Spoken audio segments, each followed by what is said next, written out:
True Believers, is Rob coming at you with a new video. And this video is going to be obviously on my Masters of the Universe second quarter haul. It finally came in today. Today is June, what is it? June 12th. And I don't do this monthly, I do it on a quarterly system with MattyToyCollector.com. That's where you get these figures from. And I just prefer to do it that way. I don't know if I save any money on shipping, I might, but I think I do actually. So yeah, I'm finally got them. Pretty happy with my haul. This one figure I could do without, but the other three are badass, and I will go in detail with all of them. Okay, let's dive in here into the packaging of the Masters Universe Classics. There's 3 basic blister cards and one, I guess, more of a large, I guess, is this quarterly? They call it the quarterly, which is, we'll start off with that one, with the multi-box. I love the packaging on this guy. It's pretty badass. Similar to Modula, the same kind of box, but of course the character is different. This is from also the Evil Horde. So I added another big figure to my Evil Horde. And the little section of Evil Horde, I don't have a lot of room left, and it'll probably barely fit in there, I think. Hopefully it will. So let's take a look at the packaging here. It's a nice weight to the box. You got your basic back of the card, or back of the box for this one. Here is the info or the description on him. There you go. A picture of him. Another assortment of Horde figures. Next we'll move on to here, Princess of Powers Angela, the Angelic Winded Guide. That's what it says. Figure for adult collectors. She looks pretty cool on the blister card. I do open these figures. I do not get them on card. I have so many of them that if I had them on card, it would take up way too much space. I probably couldn't fit them in my collection room here. Look at the back here. Other assortment of Princess of Powers figures. I don't have them all because I did not get the subscription for Princess of Powers, which is the Madame Razz and Light-Hope, which is the subscription exclusive figure. I am hopefully in the future able to pick up Madame Razz. That's definitely on my list to get eventually. But it's one of the things. It's like whenever I have it, whenever it's convenient, I'll pick it up. Here is the file card on it. Angela, the Angelic Winded Guide. Real name: Angela III, Queen Regent of Bright Moon. Okay, call them all. All right. Another front view here. Next, we'll start with Blast Attack, the Evil Blast Apart robot figure. And it says it's part of the Snake Man. I always thought he was part of the Evil Warriors with Skeletor's group. But on the battle card, I'll show in a minute, it does tell you he's actually part of Snake Man, because the identification here in front of the packaging says Snake Man. We'll look more in detail when I open the figure.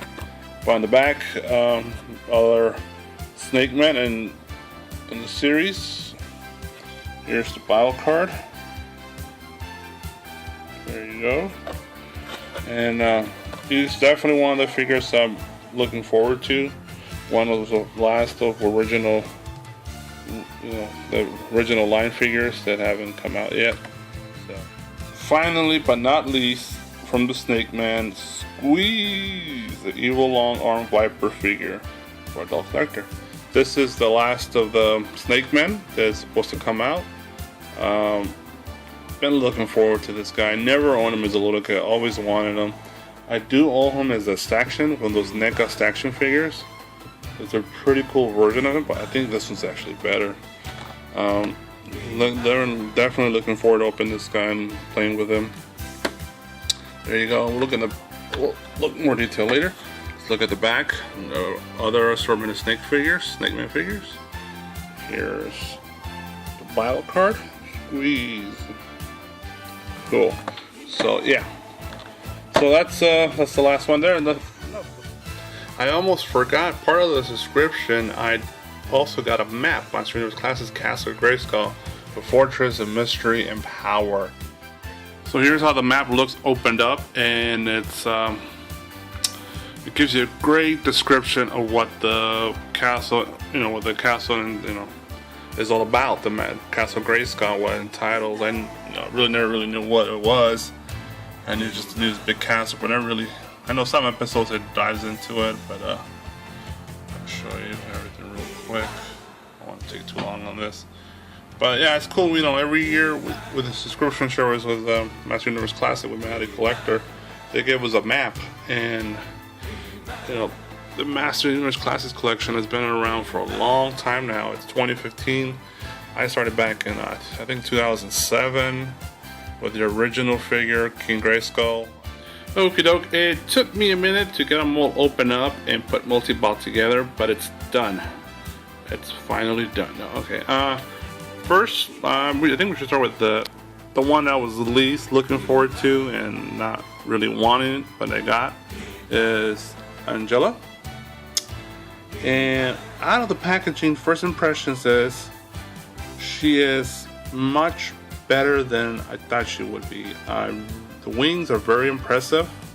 I do like this little halo above her head. The sword, the paint on it is it's nice. So, the paint on most Master Universe Classics are pretty, I think, good, really good, premium. I think it's really well done. The paint's always, I think, immaculate. Your articulation is standard. Nothing, I don't know, for your female figure or buck, whatever you call. But the paint on this one's really nice, and the wings, I'm not sure if they're the same ones that the Sorceress has, but they sure look better to me. I don't know, they just look better than what the Sorceress have. I don't know if it's the paint or whatever, but I love all that shading and all that stuff in there. The sculpting is really well done. I went from a 1 or a 2 on this figure to more like at least a 6 or a 5. At worst a 5, definitely probably a 6. So it's a nice figure. Would I bought it if I had a choice? No, but it's part of the subscription. It's like, okay, I have it. It's fine with me. But there you go, Angela. I'm not going to really focus on that one too much. Let's move on to another one here. Blast Attack. First impressions on this one.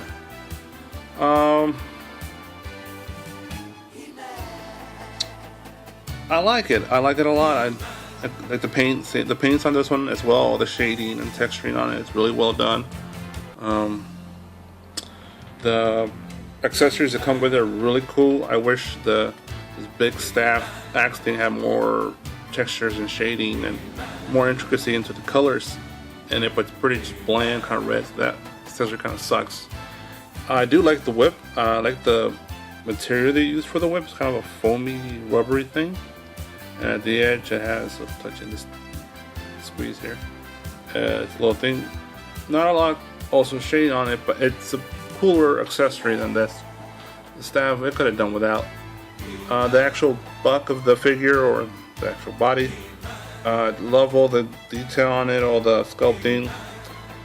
I wish they would have put a little more paint detail, but I guess it would have got more expensive if they had done that into all the little knickknacks and stuff. But there is some other paint detail into the body, all the blacks and greens and grays and golds and reds, and this powder blue goes really great. All the different colors mixing together there. I really love.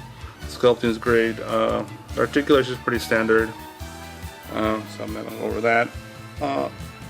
Love the figure. Anticipation, was for me about a 7, and it's a solid 7. I think definitely a solid 7. It's not like I'm a very nostalgic figure for me. I never really had one. I knew it existed, but I think it's rarely. I might have seen it once or twice when I was a little kid, and as growing up, seen it a couple more times. But nothing really. I was like, oh my god, I need this figure. But I'm glad I have it because it was part of the original line, and looks great. It'll definitely go great with Snake Man. And let's move on to Multibot, the quarterly figure. First impressions, he's not as good as Modulok. Definitely not. I think Modulok is a lot better. The material on this one seems a little cheaper. It seems a little more flimsy to me. Modulak seems a little more sturdy, better quality material. I don't know if there's any difference, it's just my imagination, but it just, you know, I'm just going on impressions and feelings. And just what I'm looking at here. All the extra accessories, it's cool and stuff, but I just like this basic, simple, clean concept here of the 6 legs with the 2 bodies like this and the 2 weapons. I don't need all the extra stuff, and maybe it had more holes I would consider it, but it doesn't really have any more holes to put all the extra stuff it had. The color scheme is cool. I like the color, the orange and the reds look great, and blacks. The sculpting on it, it's alright. I just wish I had a little more, because it has so much great sculpting into it. All these little extra knickknacks, just like detail to the body. I wish I had a more paint detail. See, it's kind of a complete just plain just blue, red, green. I wish they would have added more just the paint detail to these legs for sure, and the head. But I don't know. I guess Mattel now they're at the last legs, and I was kind of worried they'll be doing this kind of just, you know, basically. No, not giving a damn anymore. You know, the leadership has changed it over there, and it's just like whatever. They're just trying to, you know, finish it out and cash in on the last of these figures, and it still looks great. But it's my anticipation probably a 7 on this one, and the final outcome is I say a 7. It's not really, you know, great. And, you know, great figure. It's like, it's okay figure. It's a nice figure. Look great with the rest of the horde. And definitely no Modulak. And last but not least, Squeeze. By far the favorite figure of this bunch, of this haul here. I love the green, the neon kind of green. I just love the detail on them. The colors look great. Because he doesn't have a lot extra like nuts and bolts like these 2 robots that. So you don't need all the extra coloring into it. It's just solid, you know, just 2 greens, the neon kind of lime green and the more yellowish green. The tongue, the reds in there is nicely, the white teeth, the white eyes. I love this kind of purple bluish with the orange shorts and the gold kind of orange bracelets there. The weapon is like whatever, it's not really needed, and so it paints whatever, I don't care. But the figure itself, I love the material for the arms. It's very rubbery, almost like a water hose kind of feel to it. That's what it feels like to me, like a water hose. His arms are so heavy, that's the way he's going to have to stand with the hands just kind of holding him up. So definitely, I want to say a 9.5 on this one. I don't know, I'm just kind of, never really had a rating scale, but it's just to give you a general picture of what I think. So, 6, 7s, and a 9.5, almost perfect. I think it's just not perfect. There's, I don't know, it's just they could have maybe put more stability on his legs, give him more stronger on the waist. They could maybe pick his arms up more, but I know you could probably balance it out with the rubber hands and stuff. But it just, I don't know, you know, you gotta judge these figures sometimes. But I love it a lot. It's definitely go great. I'm glad it completes the Snake Man. And I really never knew he was a Snake Man, but he's now a Snake Man. So I think that's it for the Snake Man, no more. And I think Multibot ends. What there is, those little robots, they're like traveling exclusive, and I haven't got those. I'm definitely gonna try to get those before the end of the year. And they'll be the last things I need for the Horde, the robots. But I think that's it, really. And for the Princess of Power, there might be one more coming out. I'm not sure. But very happy with the haul, and glad I got them. And that's that. I don't want to. This video is always wrong so long. I'm sorry about that, but you know, I'm a big fan, and I guess I get excited. So like the video, subscribe to the channel, and keep on being true believers. Keep on collecting. See you later.